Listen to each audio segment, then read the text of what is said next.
Hello दोस्तों, एक नई कहानी में आपका स्वागत है। और कहानी पसंद आए तो लाइक ज़रूर करें और चैनल को सब्सक्राइब भी कर लें। पति अपनी पत्नी से किसी बात पर नाराज़ हो गया और अपनी पत्नी को सबके सामने कड़वी कड़वी बातें बोली और ये भी कहा कि तुमने आज तक किया ही क्या है। सारे घर वालों और मेहमानों के आगे अपनी पत्नी की बेइज्जती करने लगा।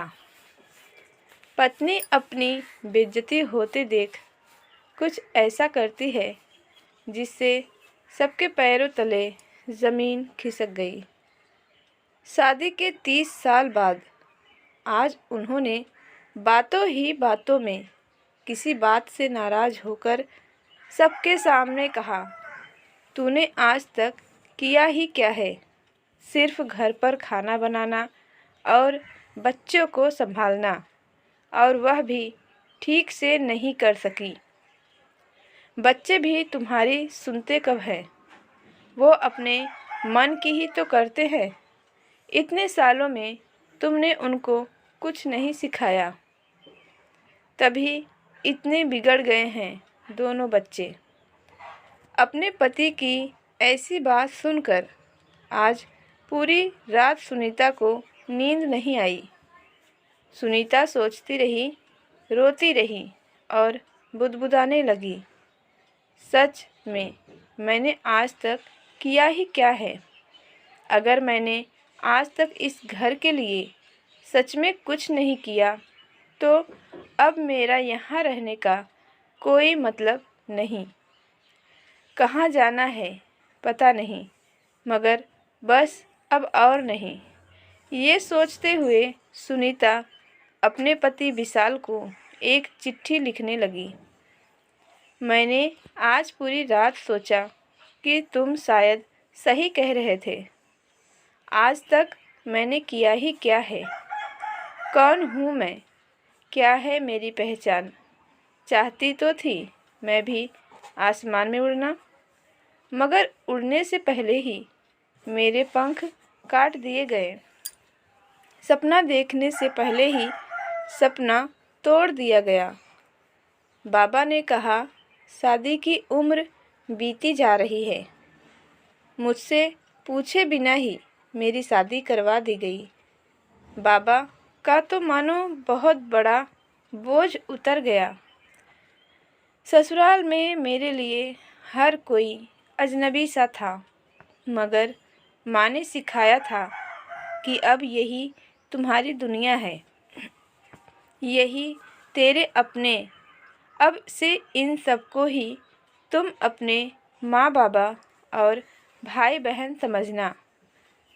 पति तेरे लिए परमेश्वर है। इनकी कही कोई बात मत टालना। सबको प्यार देके अपना बना लेना। माँ की बात मान के मैंने सबको अपना बनाया। मुझे क्या पसंद था और क्या नापसंद, इसके बारे में कभी सोचा ही नहीं। इतना लिखते लिखते उसकी आँख डबडबा उठी। अक्षर झिलमिलाने लगे। चश्मा उतार कर आँखें पोंछी, फिर लिखना शुरू किया। सुबह को आपकी कॉफ़ी और नाश्ता, बच्चों का लंच बॉक्स, बाबा की डायबिटीज़ की अलग से दवाई, नाश्ता, माँ के घुटनों की तेल मालिश, आपका टिफ़िन, मार्केट जाना, शाम की खाने की तैयारी करना, माँ को इलाज के लिए बार बार अस्पताल ले जाना, बच्चों को पढ़ाना, उनकी शैतानी बर्दाश्त करना, आपके दोस्त मेहमान बनकर अचानक से आए तो उनके लिए खाना बनाना। बस इतना ही तो किया मैंने। और क्या किया। इसलिए अब मुझे कुछ और करना है। अब मैं जा रही हूँ। ये तो नहीं जानती कि कहाँ जाऊँगी, मगर मुझे जाना है। पर तुम अपना ख्याल रखना। फिर सुनीता चिट्ठी टेबल पर रखकर चुपचाप घर से बाहर निकल पड़ी। सुबह होते ही बाबूजी अपनी दवाई, नाश्ता और अखबार के लिए बहू को आवाज़ देने लगे। उसके साथ ही माँ भी अपने घुटनों के मालिश के लिए बहू को आवाज़ देने लगी। बच्चे भी, माँ हमारा ब्रेकफास्ट कहाँ है? कोई जवाब न पाकर चिंतित हो उठे कि आज माँ कहाँ चली गई। इतना शोरगुल सुनकर सुनीता के पति की भी आंखें खुल गई।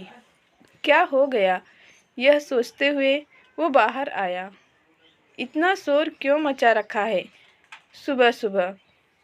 पापा देखो ना, माँ कहीं नहीं दिख रही।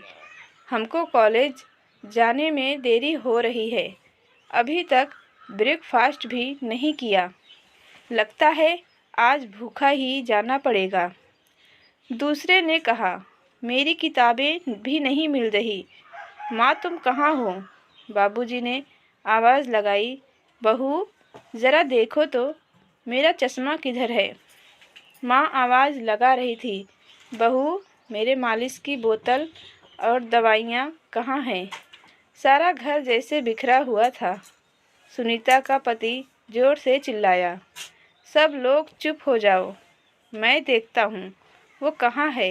यही कहीं होगी, कहाँ जाएगी? वो सुनीता को फ़ोन करने लगा, मगर उसका फ़ोन तो कमरे में टेबल पर ही पड़ा हुआ था। उसने देखा फ़ोन के पास एक चिट्ठी भी थी। उसे आश्चर्य के साथ बेचैनी भी होने लगी। उसने जल्दी से चिट्ठी खोलकर पढ़ी। चिट्ठी पढ़कर ही उसे याद आया कि उसने कल शाम अपनी पत्नी का कैसे अपमान किया था, वो भी सबके सामने। ओह, उसे अपनी गलती का एहसास हुआ। वो उससे माफ़ी मांगना चाहता था, मगर कैसे? उसका कोई अता पता नहीं था। उसने उसके मायके और उसकी सहेलियां सबको फ़ोन करके पूछा, मगर किसी को नहीं पता था कि वो कहाँ है, किस हाल में है। घर में कोहराम सा मच गया था। बाबूजी और माँ तो जैसे अचानक ही और बूढ़े हो गए थे। उनकी दवाएं, उनका तेल, उनका चश्मा, सब कुछ जैसे भूल गए थे। उनकी भूख प्यास भी बंद सी हो रही थी। बच्चे घर से बाहर ही नहीं निकल रहे थे। बच्चे अचानक जैसे बड़े हो गए थे। मजबूरी में वे घर का काम संभालने लगे थे, मगर बहुत सारी चीज़ें उनको मिल ही नहीं रही थी। सुनीता के पति का दिमाग ही काम नहीं कर रहा था। वह करे तो क्या करे और जाए तो कहाँ जाए? पुलिस में रिपोर्ट करने में भी बात फैलने से बदनामी का डर था, मगर रिपोर्ट तो करना ही होगा। उसने सोचा कि एक बार ससुराल वालों से बात करने के बाद ही पुलिस में सुनीता के गायब होने की रिपोर्ट देगा। बिना नहाए धोए, भूखा प्यासा वह बदहवास सा अपने ससुराल जा पहुंचा। ससुराल वालों ने उसकी हालत देखकर उसकी बात को गंभीरता से सुना। उसे बात करते करते आंखों से आंसू बहते देख सुनीता से नहीं रहा गया और वह सामने आकर खड़ी हो गई। सुनीता का पति जैसे नई जिंदगी पा गया हो और उठकर उसका हाथ पकड़कर उसे भरी आंखों से देखने लगा। विशाल ने सबके सामने सुनीता से अपनी गलती का माफ़ी मांगी और वापस घर चलने को कहा। नारी का दिल तो वैसे भी बड़ा होता है, इसलिए वह अपने परिवार को कैसे अकेला छोड़ देती। सुनीता ने विशाल को आंखों ही आंखों में माफ़ कर दिया और पति के साथ घर चली आई। घर में सब लोग बहुत खुश हुए। सबको सुनीता की कीमत का पता भी चल चुका था।